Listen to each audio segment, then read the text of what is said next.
Assalamualaikum warahmatullahi wabarakatuh. Om Swastiastu, Namo Buddhaya, Salam Kebajikan. Good afternoon all. How are you today? I hope you are very well. Okay, I would like to say thank you because I have been invited to present today.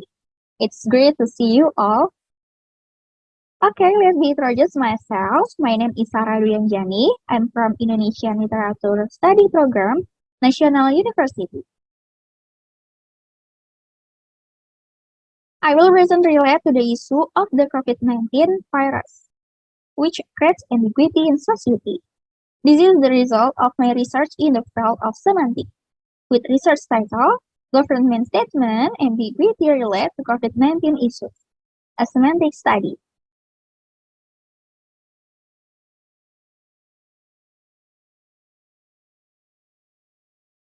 Okay, this is the abstract part.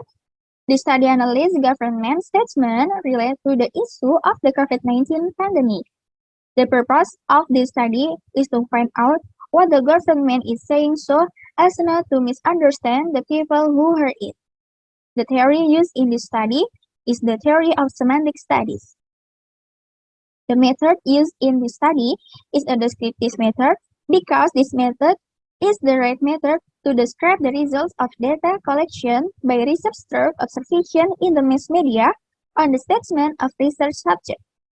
The results obtained are an explanation regarding the ambiguity of the government's ambiguous statement in providing information related to the COVID-19 case. Keyword, COVID-19, semantic studies, and ambiguity. Next is the background introduction. The COVID-19 pandemic is not over yet.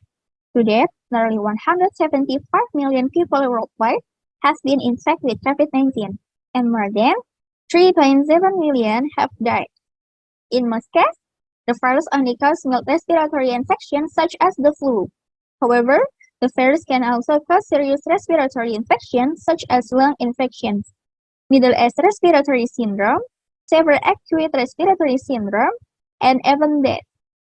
If it occurs in the elderly, pregnant women, people with certain diseases, smokers, or people with weak immune system, the effects can be more dangerous and fatal. People who live or travel in areas where the COVID-19 virus is endemic are at particular risk. Healthcare workers who treat patients infected with COVID-19 are at higher risk and need to be consistently protected through appropriate procedures to prevent and manage infections. Therefore, it is important to maintain a distance of at least 1 meter from sick people. After President Jokowi announced on March 2, 2020, there were positive Indonesian citizens.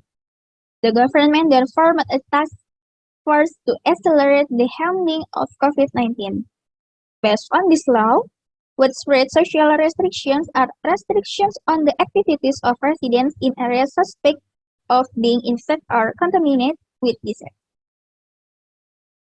The mechanism related to PSBB is regulated in Minister of Health Regulation Number 9 of 2020 concerning social restrictions in red area.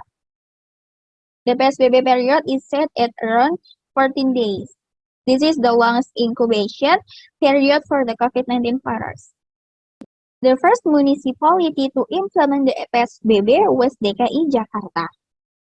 Since April 10 until 24, 2020, the Jakarta PSBB has been expanded several times to 2 times. The ministerial regulation has confused the public and failed implementers, including local government. The issue of regulatory ambiguity is between Permenkes number 9 of 2020 with Permenhub number 33 of 2020. The next slide is the formulation of the problem and the purpose of the research. Formulation of the problem. Number 1. What is the correct meaning for the government statement related to the COVID-19 issues? Number 2. Are people always aware of the COVID-19 virus? Next, Research purpose. Number 1, knowing the meaning conveyed by the government related to the issue of COVID-19.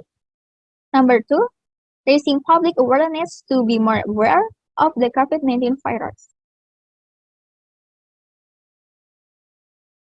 Okay, next method. The method used in this research is descriptive method. According to Nazir 2011, descriptive method is a way of looking at a current group of people, topics, or ideas. This descriptive method is used to describe the result of data collection carried out by research through observation in the mass media on the statement of research subject. Research choose the description method because it can describe individuals, environments, language, symptoms, or groups as accurately as possible. This research was conducted by observing directly through the mass media the government statement as an object. The research listened to the statement submitted by the government. Okay, next, hypothesis. There are many issues regarding the statement of COVID-19 that cause the public to become ambiguous. For example, a statement made by the Coordinating Minister for Maritime Affairs and Investment, Luhut Binsar Panjaitan. In a press conference quote from the YouTube Coordinating Ministry for Maritime Affairs and Investment of the Republic of Indonesia, Monday, July 5, 2021, he said that after July 12, there will be a decline in COVID-19 patients. After stating this on July 15, 2021, the link of www.covid19.go.id page found that the number of positive cases of COVID-19 in the country reached 56,757. COVID-19 patients have increased by 36,726. In semantic studies, ambiguity is a symptom that can cause multiple meanings due to different grammatical interpretation. From the statement above, there is a date after the 5th after the 12th. Meanwhile, the statement after the 12th will be slowed down. Slow down here means slow, decrease, or reduction. Based on this fact, the research hypothesis that there is ambiguity in the government statement on the COVID-19 policy. Next, theoretical basis. Semantics is the level of linguistics that studies the meaning of language. Semantic is usually associated with two other aspects: syntax, the formation of complex scenes from simpler scenes, and pragmatic, the actual use of scenes by people in certain contexts. Linguistic semantics is the study of meaning used to understand human expression through language. According to the author, every linguistic scene or language scene has two elements. An important element or meaning in the form of a series of sounds, and an important element or interpretation that exists in that form. Therefore, in the developing theory and the view of Ferdinand de Saussure, meaning is an understanding or concept contained in a linguistic sense. Because language is used for various activities and purposes of social life, the meaning of language is different from different perspectives. Synchronically, the meaning of a word or lexeme will not change, but diachronically it is possible to change. Result and discussion. At the beginning of the implementation of the emergency PPKM, Luhut estimated that the increase in positive cases of COVID-19 will decrease starting in May-July 2021. This prediction was based on the incubation period of the virus after community activities or restrictions or emergency PPKM were enforced on July 3, 2021. Meanwhile, the government will implement emergency PPKM on 3 until 20 July 2021, with the aim of reducing the number of COVID-19 patients per day to less than 10,000 per day. On July 15, 2021, the link of www.covid19.go.id found that the number of positive cases of COVID-19 in the country reached 56,757.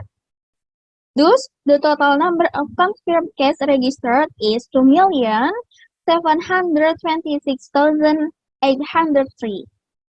There are 480,199 active cases, 36,726 more than last year. If observed in semantic studies, the both cause people to have ambiguous thoughts. At the beginning of the sentence in the first paragraph, Luhut has provided information to the public regarding his predictions for COVID-19 patients after PPKM. Luhut states at a press conference, so if we start yesterday, emergency PPKM, on the 3rd July 2021, I think it's most likely around the 12th we will see a slowdown start. From the statement, the affirmation is in the sentence, on the 12th, we will see a slowdown start. Slowdown in Indonesian means slow. Slow is mean, here is the reduction in speed in case of increased patients infected with the COVID-19 virus. However, it turned out that on July 15, 2021, the link of www.covid19.go.id page found the number of positive cases of COVID-19 in the country reached 56,757. COVID-19 patients have increased by 36,726. This is of course trouble the public because previously they knew that after 12 July there will be a slowdown in the increase. Earlier this week, Luhut claimed that the handling of COVID-19 was under control for the Java until Bali. Emergency PPKM for 10 days. In terms of the availability of medicine and oxygen as well as bed, Luhut said the government is working on it and the situation is expected to improve in 45 days. So, if someone says that the situation is not under control, it's very, very under control. So, those who speak out of control can come to me. I will show them to their face that we are under control, said Luhut in an online press conference Monday, July 12, 2021. However, in reality, the above statement is not true. Deputy Governor of Jakarta, Ahmad Riza Patria, said that with the number of COVID-19 cases continued to increase since mid-June 2021. The provincial government had difficulty adding hospitals, beds, intensive care units, oxygen, medicines, and even various health facilities such as treatment. It is indeed quite difficult for us to continue to improve various facilities, starting from hospital, beds, ICU, oxygen, medicines, and vitamin, said Ahmad Riza Patria at Jakarta City Hall, Monday, July 12, 2021. Luhut also asked all parties to understand that the Delta variant of COVID-19 cannot be controlled. I ask that we understand that this Delta variant is variant that cannot be controlled, Luhut said at a press conference Thursday, July 15, 2021. Luhut said that the recent surge in COVID-19 cases did not only occur in Indonesia. According to Luhut, the increase in COVID-19 cases in many countries is caused by the Delta variant. According to research he knows, this variant from India has 5 until 6 times faster transmission. What is clear is much more powerful than previous variant, he said. Luhut also said the Delta variant controlled almost all transmission in Java. This condition can be seen in the PSBB 1 and 2 transmission diagrams compared to the emergency PPKM. From Luhut's statement above, it can cause public anxiety because previously he stated that this virus will soon be extinguished and everything can be controlled properly. But the reality was different from what he had stated before. So, the conclusion is the statement by the coordinating Minister for Maritime Affairs and Investment, Luhut Bintaro Panjaitan, had sparked controversy because he states that the COVID-19 virus can be controlled properly. However, it's not. Luhut Bintaro Panjaitan has not been able to prove his statement to the public. Many people are disappointed because they don't get what they want. Of course, this must be followed up immediately in the future. Society needs factual assessment and actions. People don't need many promises, but people really need help to deal with this COVID-19 virus. To respond to this problem, people must remain vigilant wherever they are. Because this virus is invisible. The government statement also has medical technicians. They really need a lot of help, such as medicines, medical device, and other support. Okay, time's up. Thank you very much for your great attention. I hope we can meet again. Wassalamualaikum warahmatullahi wabarakatuh. Good afternoon all. Bye-bye.